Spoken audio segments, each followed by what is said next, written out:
Welcome, listeners, to the NKNews Podcast, recorded here in Seoul on Thursday, November 22nd, 2018. It's American Thanksgiving, and today I am joined by Tatiana Gabroussenko to talk about North Korean literature and film and cultural production in general. But before we get into the discussion, I want to tell you all about the new NK shop.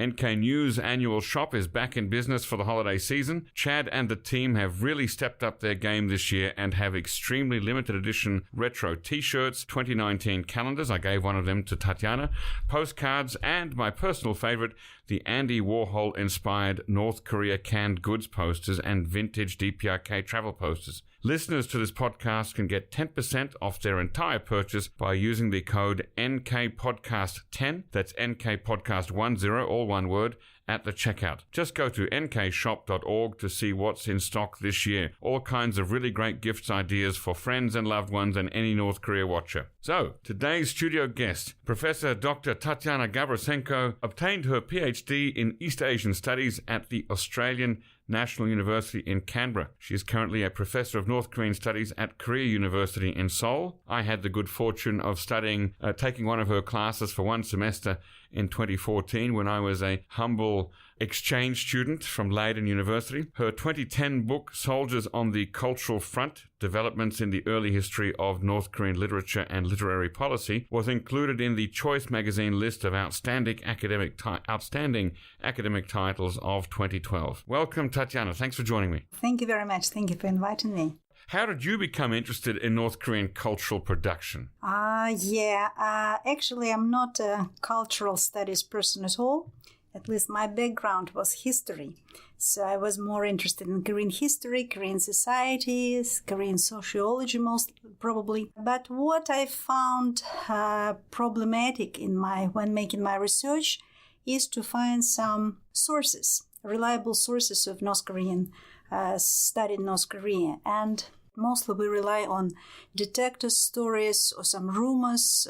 Some of them are really wild. And it came to me quite early. Probably makes sense to search in another area, something like cultural production, because I am a person from the ex-Soviet Union. So with my Soviet background, I remember quite well that cultural production, mass culture, for all its control by the state and ideology, it used to be quite a reliable source of information about the Soviet Union once. And I know that for many Sovietologists in 1990s, perestroika came as a complete surprise. I think the reason is that they simply didn't read Soviet books since 1960s and didn't watch Soviet films probably, because all these traces were pretty much obvious to anybody who ever encountered them. So this was one of the sources which was apparently not investigated at all, and I think that I decided to go the same way with North Korea. So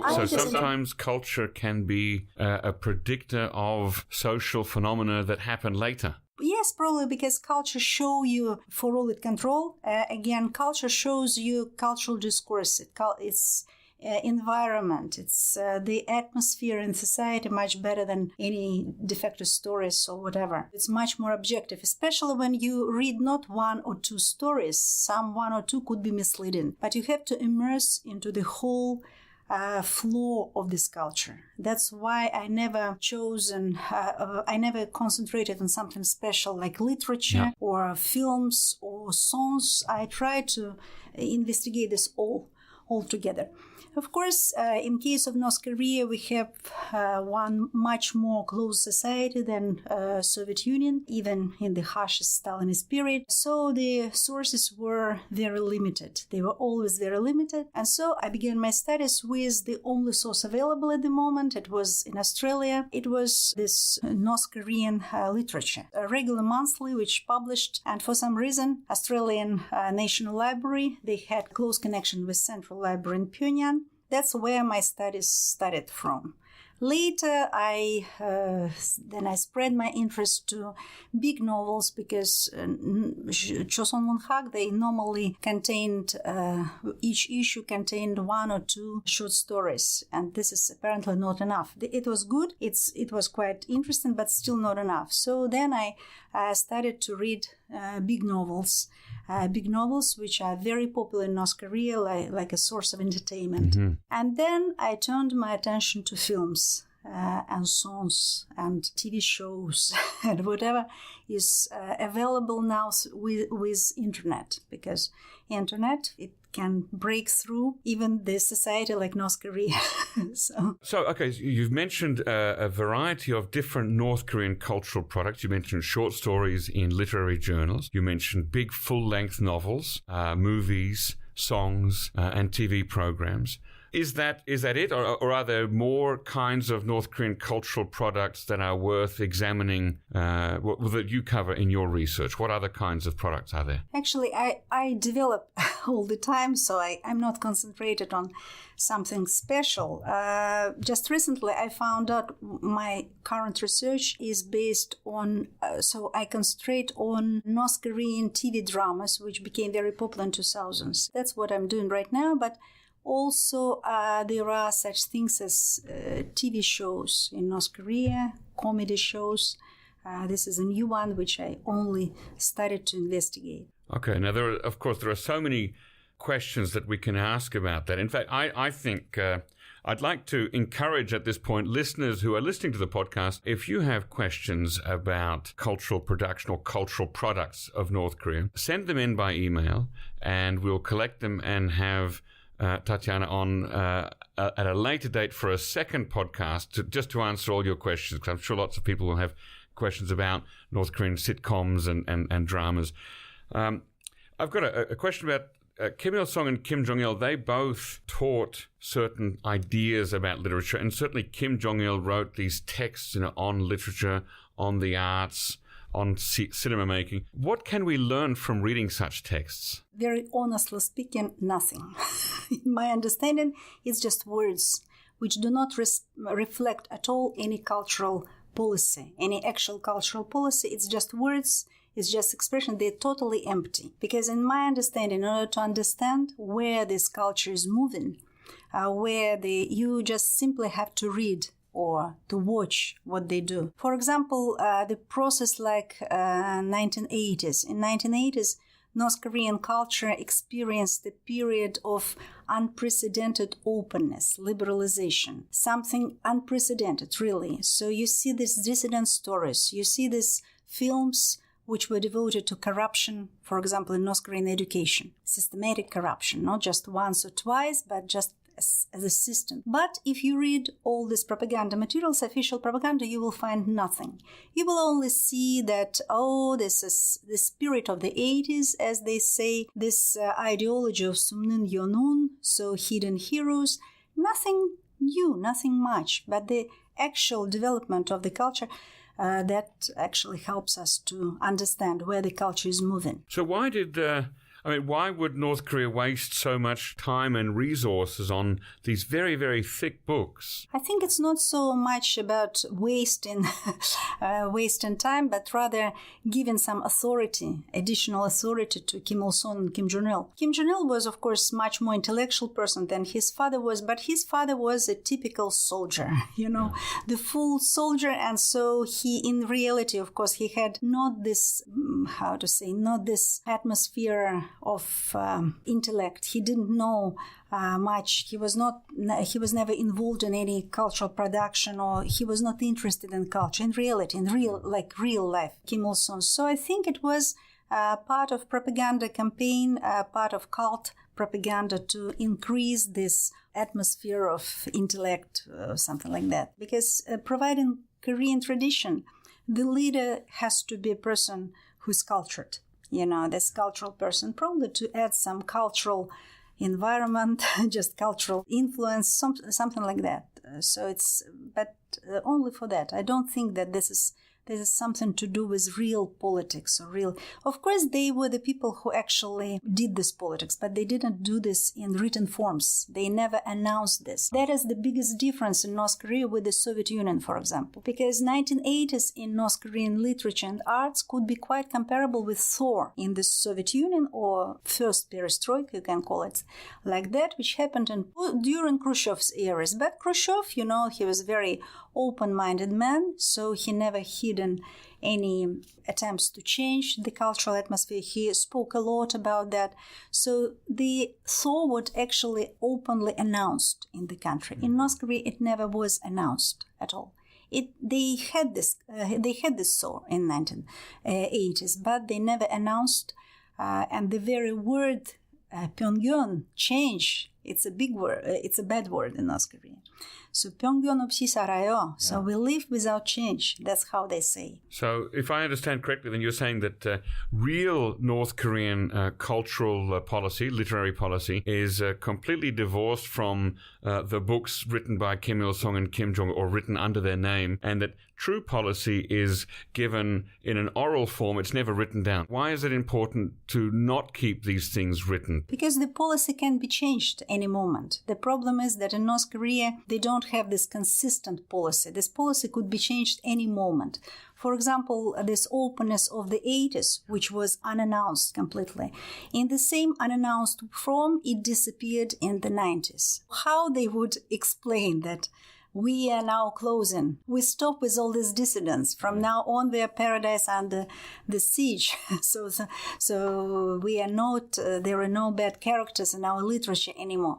So that it requires some responsibility. Okay, now the purpose of North Korean cultural products like books and film, they're not just for entertainment, right? They're not art for art's sake or entertainment for entertainment's sake. There's another purpose there. What is that? What do they seek to do?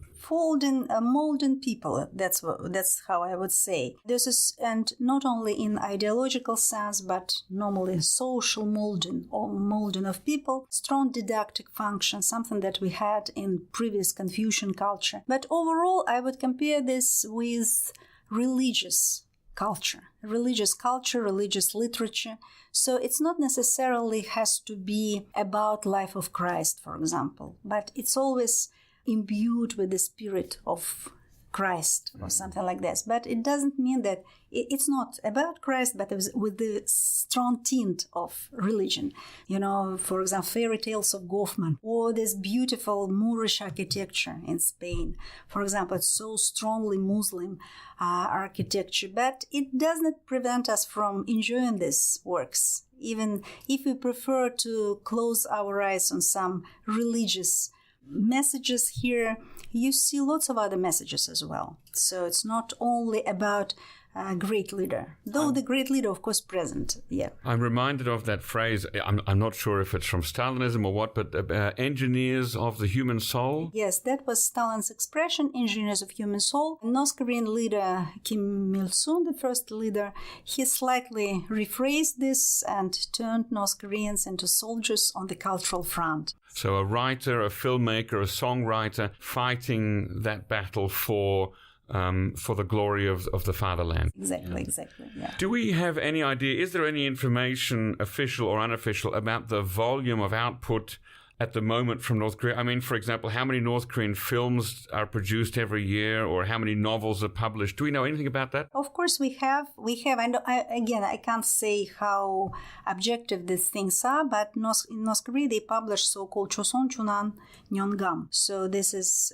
the yearbook, which is more or less objective. I'm not sure how true it is, how precise it is, but I did not encounter any problems with that before. So I can only speak from my personal experience, but when I was researching my thesis about North Korean graphic novels or comic books, I also studied those Yongam and even some English language catalogs. And what I found interesting, I actually made a list of all the books that were in those yearbooks and in the catalogs, and I compared them with the books that I had seen, and I found that maybe 50 to 60% of the published books are listed in the yearbooks, but many books were not listed in the yearbooks. And quite often, a book might be published in a yearbook, for example, for 1997, but it was published in actual fact 2 or 3 or 5 years later. So at least for graphic novels, I found there was not a close correlation between the lists that were given in the yearbooks and the actual cultural output,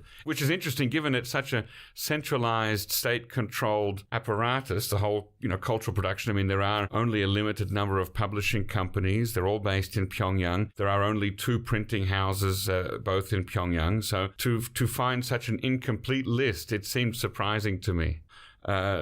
Okay, so what emotional effect? What emotional effect do these texts have on you as a researcher when you read the books or view films? And is this emotional effect different to the intended emotional effect on North Korean audiences? Oh, it's a very interesting question, actually, because as I told you, I turned to North Korean cultural production not for some emotional effects, of course, but as a researcher, cold-minded, sometimes overtly critical and cynical. But I quickly understood that I can't escape this emotional effect too. I remember that it was the first time when I actually understood this. They published serialized this novel about adventures of North Korean spy in Seoul. It was serialized in a monthly Chosun Yesur. So, and I found out that I'm very impatient. I really was interested in what's going on. I included this serial into one of my research, but it was much more than that. So apparently this literature, this culture intruded into my life. And then the emotions became even deeper when, for example, I first listened to the song Father's Blessing.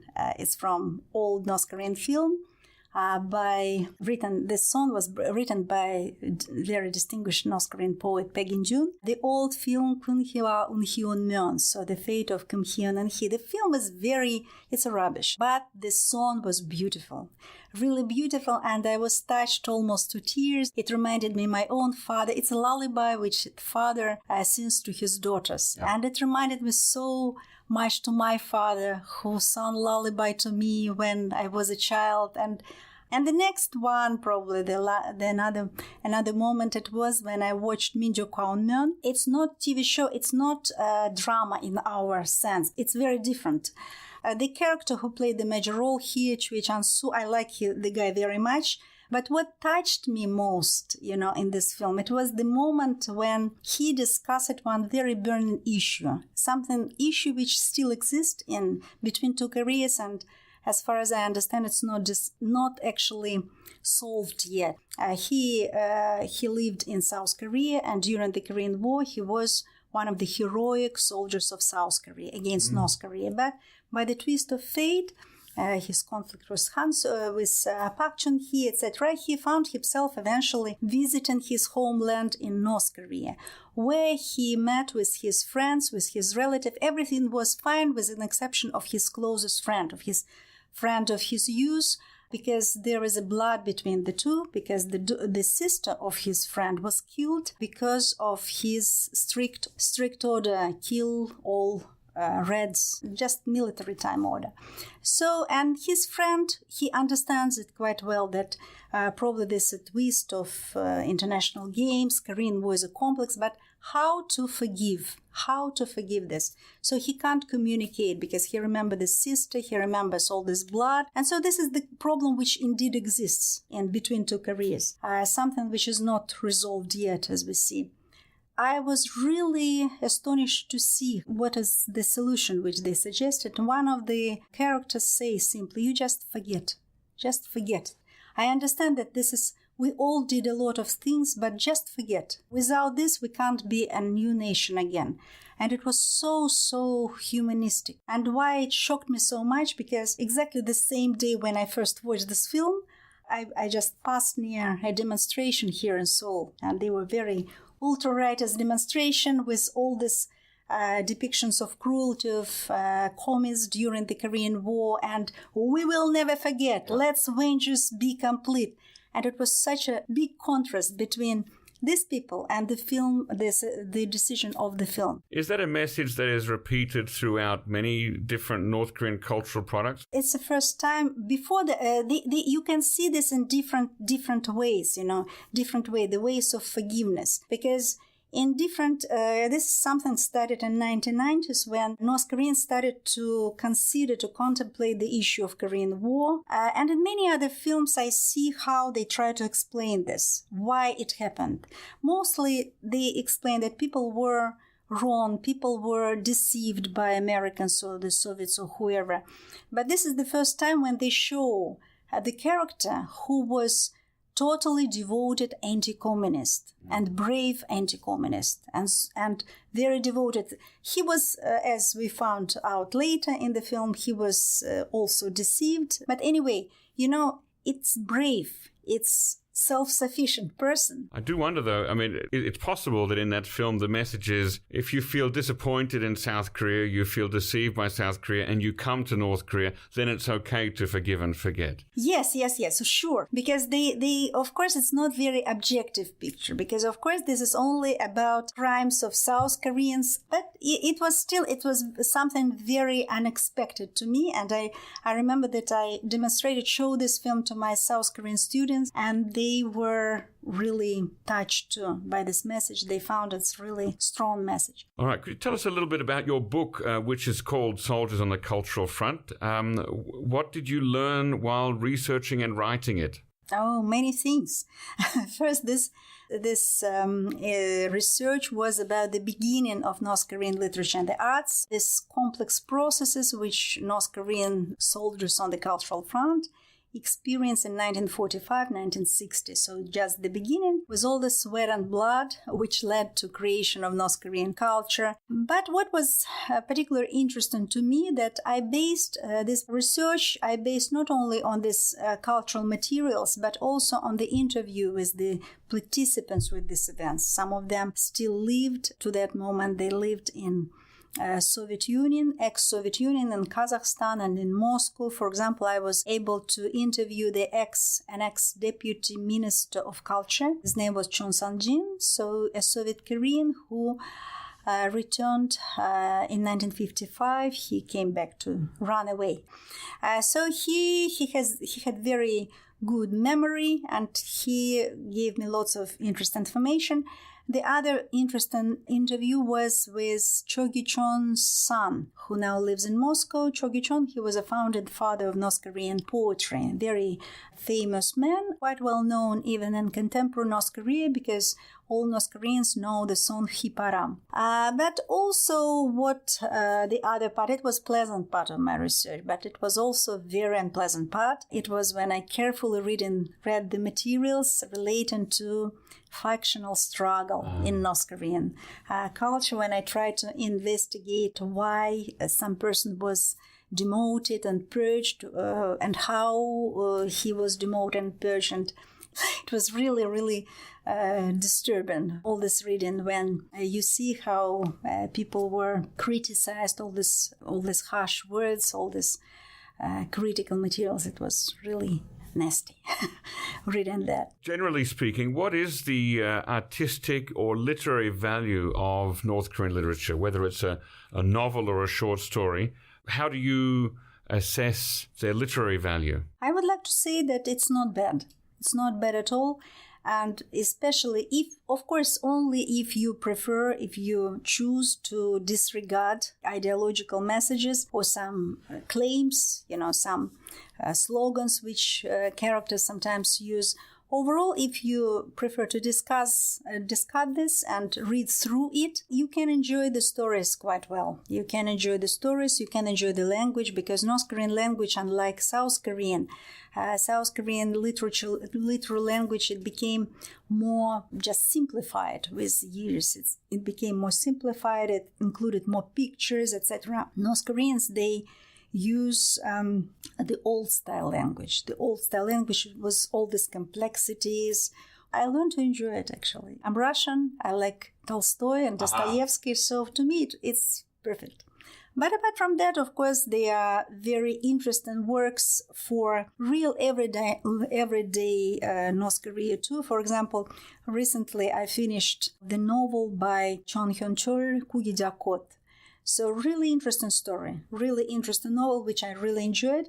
That is about Korean Mother Teresa. The story based, like many stories of this type, they were based on a true story of women who, during the RDS march, Konani-Hengun in 1990s, who adopted many children. This is very constant theme of many North Korean films and works. But this, I like this Kugi-jakot because it is not only focusing on the heroism of the woman, but on her real everyday problems, on her problems, how to manage with kids who just lost their parents, with all the psychological trauma, how to manage, how to cook for them, how to form your relations with your husband who is a bit confused with all this amount of kids who just intruded your house, etc., etc. So very realistic everyday life novel. Or this, in the same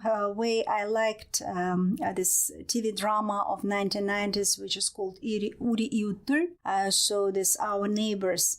Again, this is the story about neighbors, about this divorce and separation of inside the family, how the neighborhood was involved, and all these relations between people, lots of things like that. Also, I learned to enjoy some historical novels, paradoxically enough, because in North Korea, one of the favorite topic of North Korean literature and films too, in 2000 became events of North Korean history, soon after liberation and just during the Korean War. So I would say that this is quite interesting. Now, some people would argue that literary works from North Korea are not really literature, that you can't sort of see them as part of Korean literature. They're simply texts that should be read for North Korean political studies or some other field.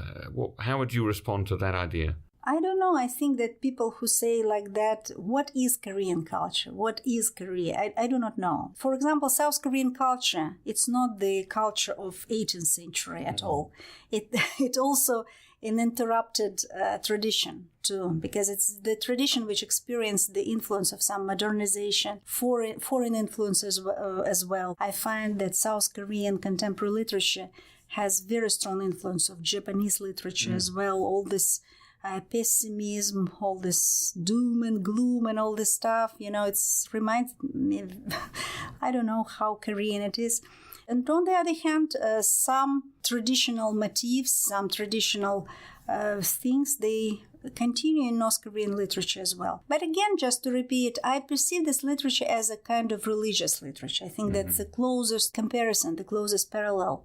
If I go to some Moorish or just some Muslim architecture, when I see this beautiful building, for example, of course I can concentrate on this citation from Quran. And on the other hand, I can just enjoy the architecture. I think that, first of all, what we have to remember that this is North Korea, it's the culture. It's not culture, it's a country in which people live. And this is, they have their everyday life, they have their everyday life concerns, they have their own life. It's not, it's different from South Korea. That's why the culture is different too. Do you think it's possible that literary arts from North Korea will survive in the literary arena in a future unified Korea? Or would it just be like a reference for sort of specific, almost for historical purposes? I think that I don't think that they will survive this, because I think the culture, normally the culture which will survive in this situation, this is the culture of the strongest part of Korea. And of course, South Korea is much stronger economically, spiritually, however. So it's of course they won't survive this. The interesting thing is that they're different not only in their attitude to the leader, but they're different in their life philosophy. That's what I would like to say. Even about perception of everyday life problem. I found that South Korean culture, again, it's very pessimistic, it's very victimized, it's lots of complaining, lots of weakness. It's a voice of weak people sometimes. That's what you hear. In North Korea, it's something opposite. You see very positive, very energetic people who solve their problems, who solve their everyday life problems. They are not concentrate so much on the soul searchings. They concentrate on some everyday problems, and they solve them, and they're happy. That's how it is. And this is different from what we see in South Korea. South Korea, it's more on personal level, just interpersonal, deep interpersonal relations, deep soul searching, deep problems of every heart, etc. In North Korea, they consider things from different point of view. Who would you consider to be the most influential literary figure in North Korea? I mean, I know that's a big question because they've got 70 years of existence already, but who would be sort of the number one author that you can point to as being an influential literary figure? I think that in North Korea, that was the very conscientious choice, conscientious policy of North Korean leadership. They made every effort to avoid creating a person like that.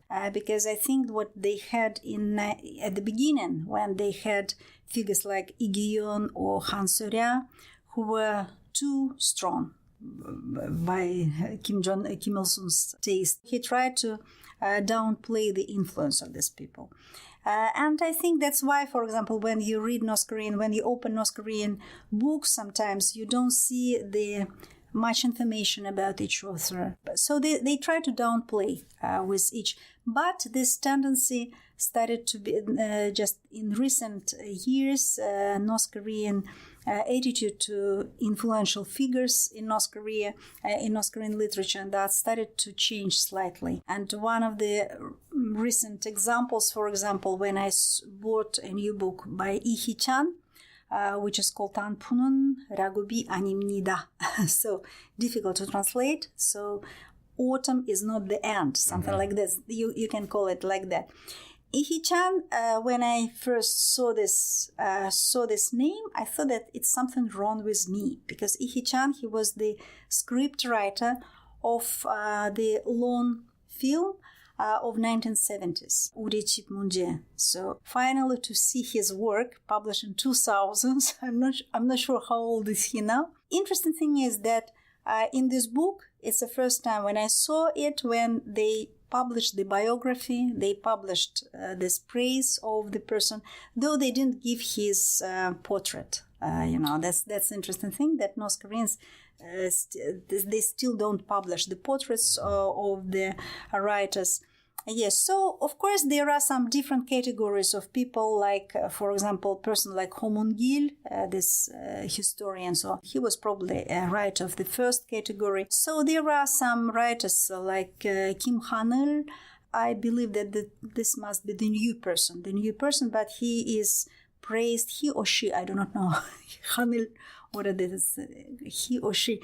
This person is praised in Chosun Moon-hak and all these critical articles. So I can imagine that he is popular person, influential person now. But there are no such thing as this open recognition of the authority of some person who's involved in literature. Chung-gu probably. He is very old man. So the person who is extremely prolific. He started his work in 1980s. And interesting thing is that in recent new edition of North Korean literature textbooks for middle school kids, they publish some of his scenarios. And he was part of the group of scenario writers who wrote Minjo Kaunmyeon, and of course lots of other things, the classic Toraji Code, all these films. And lots of stuffs like that. Now, the North Korean government sometimes gives out awards to cultural workers to recognize their achievements. So there are two levels of awards. I forget which one is a high one. There's a sort of a People's Award, and there's another one, kind of an honorary award. Doesn't that a little bit contradict what you said, that North Korea doesn't want writers to be recognized? But it's not. It's interesting. Of course, they praise people. They give these awards. But the thing is that these people are not visible so much in everyday life. They're not. To become a cultural authority, you have to be heard on these TV screens or in interviews. But North Korean leadership probably avoided doing this. So, of course, all these awards exist. But there are lots of other awards in North Korea, but you never know. Never know these people. For those people who cannot read Korean, are there any North Korean novels or short stories available in English translation? There are some works, but they're not very significant ones, because the problem with North Korean literature translation is that, they are either very big one, which nobody will publish. Of course, there are some short stories translated, but they are not the best, the most representative. But, I mean, the North Korean foreign language publishing house, well, less now, but certainly in previous decades, they printed hundreds, thousands of volumes every year, translations in English, French, Spanish, Arabic of the works of Kim Il-sung, the reminiscences of with the century, right? The memoirs of Kim Il-sung, these empty, as you describe them, empty political books about cultural production. But actually, in terms of translating North Korean literature, it seems there's very little resources spent on that. They spent some resources on translation this into Russian. Very interesting was the archive materials which I found. This archive material, it's letters of Soviet translators, the letters to the publishing house. So the translators are writing letters to the Russian publisher. The Russian publisher, and what really made me laugh that I knew these people quite well. They're very polite, very nice people. But in these letters, they were enriched, with all this garbage. Sometimes people, they were very, for example, Ivanova, he was one of the Russian translator of the works of Igion, and the author of this. She was very direct. She said it's rubbish. Nobody will read it ever. So they almost on the border of politeness in these letters. So probably the problem with North Korean translation is that they sometimes can't estimate what is interesting to the foreign reader. That's one thing. And the other thing that they normally promote these works of literary journals. Have you noticed any change in, let's say, just in Kim Jong-un's time? So in the last 6-7 years, have you noticed any change in literary or film trends in North Korea? Of course, there are lots of new things in North Korea, and the most important thing is that in North Korea, all this film production, they reflect closely the personalities of the leaders. So that's why, for example, in Kim Jong-il's time, we see lots of works about romance. He loved films, and so during his leadership, the films actually just bloom in this industry.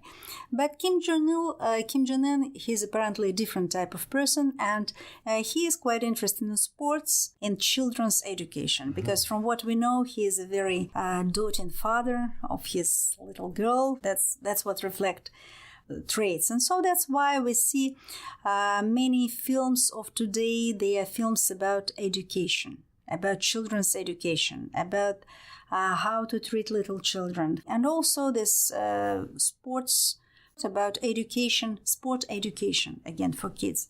Very popular thing. What about drama films about North Korean sports victories? Have we seen that kind of thing in the last few years? I mean, there are various sports films in South Korea, but can you think of any in North Korea that are like that? They have some films, recent films, but they are not about some big international games, because it's sport now closely related to education. This is about, for example, little kids sport team which won some local championship, something like this. So how to raise kids, how to make them love sports, etc.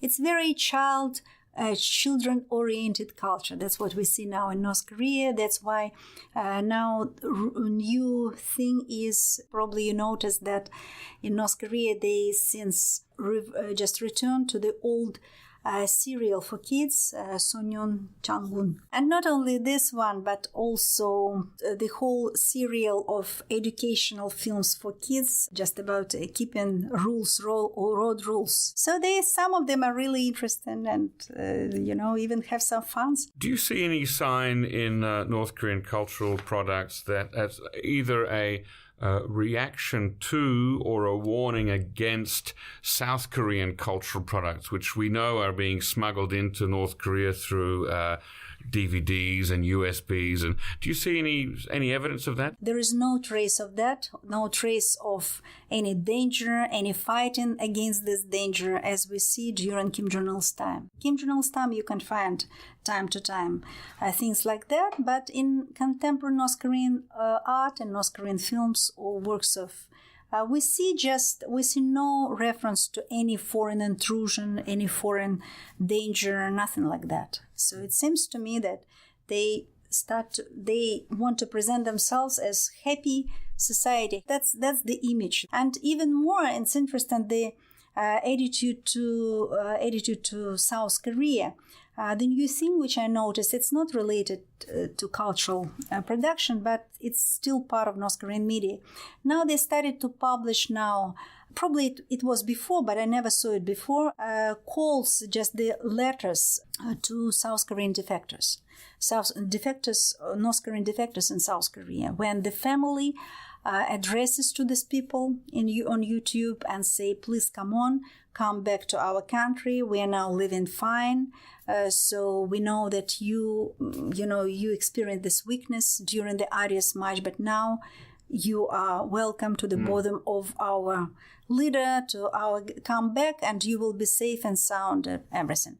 Apart from that, it's all very confident, very useful, very energetic society with lots of kids, with very popular leader, etc., etc. So it's something that's what it is. Okay, one last question for you. We started off, you were explaining your interest in North Korean culture by using the analogy of the Soviet Union, that many people who were watching the Soviet Union didn't see glasnost or perestroika coming on, and you said they would have seen that if they had been looking at Soviet culture. Now, turning back to North Korea, do you see any signs in North Korean culture of a big opening in the future, a big change in North Korea? I don't think that. I think that what they are going to do with their culture, with their society, they will be changing, of course, economically. They will be becoming more and more capitalist, forgetting about all this communist stuff, but they will call it communist. So it's really interesting to see that every economic successes, which we know for sure, they are all results of capitalization of North Korea. They all present it as the prosperity of our socialist land. So they use the old words for a very new economic model. And so my impression is that they are not going to change in terms of rhetoric. They're not going to change this ideological framework. Don't be deceived by that, because North Korea is changing. North Korea is changing, yeah. Interesting. Well, thank you very much. That's where we're going to have to leave it today. Don't forget to our listeners at home to check out the nkshop.org for all North Korea-related holiday gift ideas, and you can get 10% off your entire purchase by using the code NKPodcast10, that's NKPodcast10, at the checkout. We'll be back again next week with a new podcast, and we'll definitely have Tatiana again sometime in the near future to talk more about North Korean culture. Thanks, and listen again next time.